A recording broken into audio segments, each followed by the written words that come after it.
Bonjour, c'est Gilles du site boursicoté.com. Voici l'analyse technique matières premières pour cette journée du vendredi 24 janvier 2014.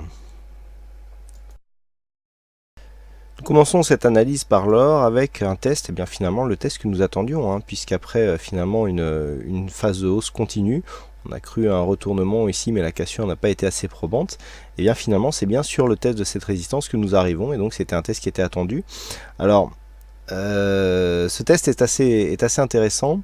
Il intervient suite ici à une phase de baisse, donc on a cassé ici cette zone, et puis je vous avais dit depuis cette cassure que l'objectif était justement cette zone. Alors si on s'éloigne un petit peu pour replacer un petit peu dans l'intégralité de la tendance, on a ici une tendance moyen long terme, donc vous voyez que cette résistance ici se trace sur des références qui vont au-delà d'une année complète. Nous avions une précédente tendance ici, moyen terme, qui a été cassée. Ensuite on est venu retester par deux fois ici cette résistance. On avait marqué une autre phase de baisse qui était venue quasiment sur les mêmes zones ici. Et puis ensuite on voit la cassure ici qui intervient. Voilà, et on se redirige vers cette résistance. Alors ça c'est pour retracer le contexte moyen long terme. Ici, on est vraiment dans l'épaisseur du trait. Je rappelle que sur des zones comme ça, moyen-long terme, il n'y a pas de cassure. Ici, c'est une zone de résistance. Par contre, cette zone de résistance, du fait qu'elle intervient juste avant le week-end, c'est assez intéressant puisque dans le week-end, notamment sur l'or, il peut y avoir des mouvements qui peuvent provoquer un gap. Donc on surveillera cette éventualité, mais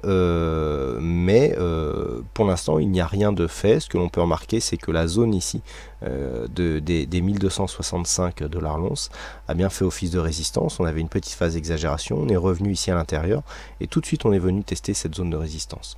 Donc pour l'instant il n'y a rien, mais la tendance ici est bien haussière, d'autant plus que nous avons ici une petite phase de surachat avec un retournement du MACD, donc il semblerait que le mouvement ici nous ramène sur 1260 voire 1255 $ l'once, mais il faut absolument ici surveiller cette résistance baissière qui, en cas de cassure, pourrait nous donner des signaux de retournement sur la tendance moyen long terme, et là ça remettrait beaucoup de choses en ligne de compte. Pour invalider ce mouvement, il faudrait repasser ici sous les 1230 $ l'once, donc autant dire que pour l'instant nous avons une petite marge.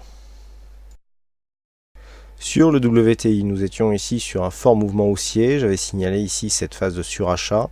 Bien, surachat est en train de se transformer en phase de retournement, donc faible amplitude du point de vue du MACD.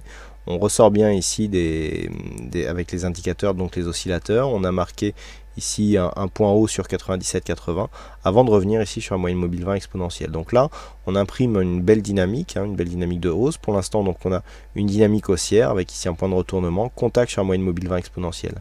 Donc tant que les cours ici restent sur cette zone des 96,20 comme zone de point bas, on est potentiellement sur un début de mouvement haussier qui pourrait rebondir ici à partir de cette zone pour revenir valider la continuité du mouvement par une cassure des 97,85 $ le baril. Une cassure de cette zone affaiblirait la dynamique et donc nous donnerait un objectif approximatif des 95 $ le baril. Donc pour l'instant on est sur une continuité, les bandes ici d'exagération sont relativement proches.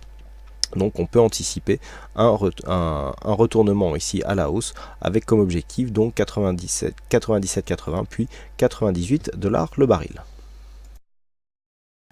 Et enfin sur le Brent, une phase de consolidation qui est amplifiée ici sur le Brent par rapport au WTI, donc un Brent qui se place vraiment en sous-performance. Là où nous sommes à peine sur la moyenne mobile 20 exponentielle sur le WTI, on est sur la bande de Bollinger inférieure sur le Brent. Donc une dynamique relativement faible, puisque l'on vient ici casser une zone de résistance qui dans un premier temps s'était transformée en support. Aujourd'hui on repasse sous cette zone, on revient tester ici le support inférieur à 106,40 $ le baril. Malgré un rebond technique, nous pouvons dire que la dynamique n'est pas très forte, puisque si encore on était resté avec une petite attaque ici sur la moyenne mobile 20 exponentielle, ok, on aurait conservé la dynamique, mais là on est vraiment venu marquer un point de contact sur la bolle inférieure.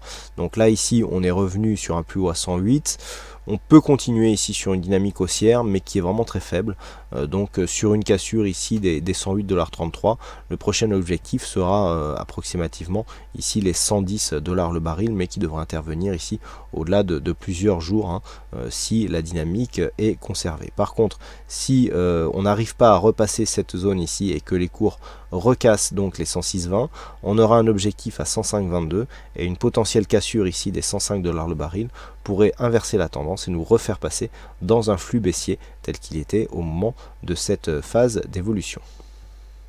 Voilà donc ce que nous pouvons dire sur cette analyse technique des principales matières premières. Il ne me reste plus qu'à vous souhaiter à toutes et à tous une bonne soirée, bonne chance dans vos prochains trades, et on se retrouve donc dès lundi prochain pour d'autres analyses techniques en vidéo. Bon week-end à tous.